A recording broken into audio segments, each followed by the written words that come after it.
CM Revanth Reddy August 15వ తేదీలోపు మాట ఇచ్చిన ప్రకారం రైతులకు 2 లక్షల రుణమాఫీ చేస్తాడని మాజీ మంత్రి హరీష్ రావు రాజీనామాకు సిద్ధంగా ఉండాలని సిద్దిపేటకు ఉప ఎన్నిక రానుందని మెదక్ పార్లమెంట్ కాంగ్రెస్ అభ్యర్థి నీలం మధు ముదిరాజ్ పేర్కొన్నారు. జగదేవపూర్ మండల కేంద్రంలో ఏర్పాటు చేసిన కాంగ్రెస్ ప్రచార ర్యాలీలో మాజీ ఎమ్మెల్యే నర్సారెడ్డితో కలిసి నీలం మధు ముదిరాజ్ పాల్గొన్నారు. ఈ సందర్భంగా వారు మాట్లాడుతూ మతం ప్రాంతీయవాదంతో ఓట్లు అడిగే నాయకులకు ప్రజలు తగిన బుద్ధి చెప్పాలని, కాంగ్రెస్ అంటేనే రామ్, రహీం, రాబర్ట్ అందరూ సమానమేనని తెలిపారు.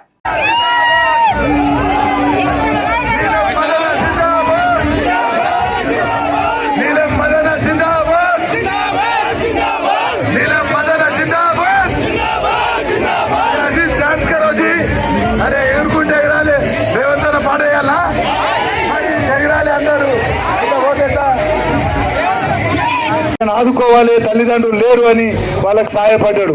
అంటే మీరందరూ అర్థం చేసుకోవాలి, మనకు సాయం చేసే చెయ్యి కావాలన్నా, మోసం చేసే వ్యక్తులు కావాలన్నా. అందుకోసమే అమ్మగారింటికి పోతురా, గుడికి పోతురా, అందరికి మీకు 500లకు సిలిండర్ వస్తుంది, అవునా లేదమ్మా? ఇప్పుడు కరెంట్ బిల్ ఏడన్నా ఉంటే కొందరికి 1-2% రాలేదు.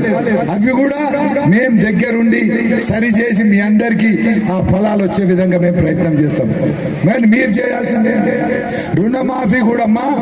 కేసీఆర్ గారు 10 ఏళ్లలో చేయలేదు, 9 ఏళ్లలో, కానీ 6 నెలల్లో రాజశేఖర్ మన రేవంత్ అన్న చేసి చూపెడతా అన్నాడు.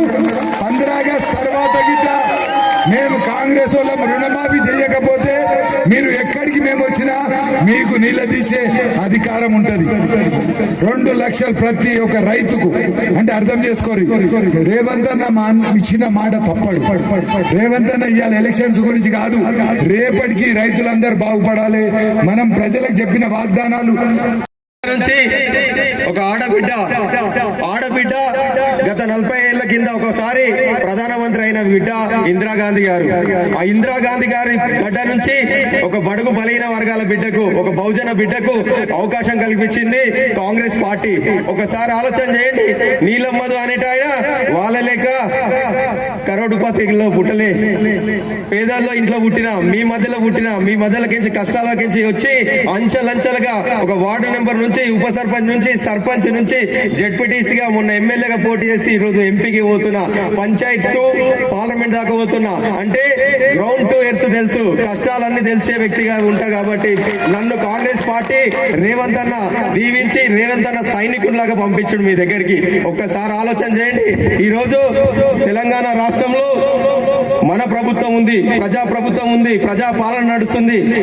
6 గ్యారెంటీలు ఆ రోజైతే ఎట్లయితే మేనిఫెస్టోలో పెట్టినామో, మేనిఫెస్టోలో పెట్టిన ప్రకారంగా ఈ 100 రోజులనే 5 గ్యారెంటీలు నెరవేర్చిన ప్రభుత్వం ఏదైనా ఉందంటే కాంగ్రెస్ ప్రభుత్వం, రేవంత్ అన్న ప్రభుత్వం, ప్రజా ప్రభుత్వం ఉందని చెప్తున్నా. ఎందుకంటే అక్కలారా చెల్లరారా ఒక్కసారి ఆర్టీసీ బస్